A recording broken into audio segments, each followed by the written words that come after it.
There was this resolution, Madam Chair, if I may, with your kind permission, by the House Committee on Electoral Reforms.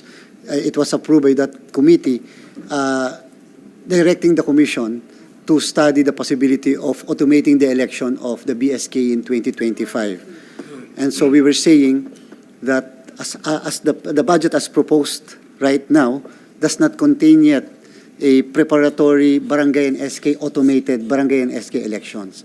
So, and I will be very honest, Madam Chair, Your Honor. Kung tatanungin niyo po kami, can we automate? The answer is no. At this point, bakit po?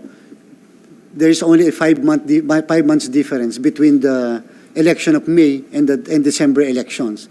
Kung mag-automate po kami ng BSKE, then ang filing po ng certificates of candidacy for BSKE automated should be by May also of 2025. Bakit po?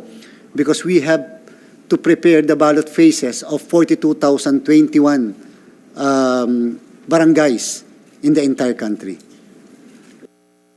Ano ba yung batas na automated election system? Ano ba rin-refer doon na election? NLE? NLE? It says all elections hereafter. Kaya nga, pero hereafter of what? The NLE?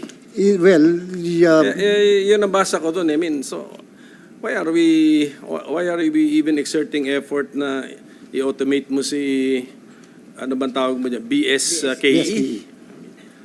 I mean, bakit? Why? Sayang effort yun na. Baka number one, hindi naman yung mandato ng batas. Number two, it's really going to be very expensive if you can pull it off. Pero that's why... ang tanong ko lang is, but why? I mean, hindi ba tayo nalilihis lang tayo sa... Concentrate na lang kayo sa NLE, concentrate kayo sa BSKE na manual. So, what's wrong?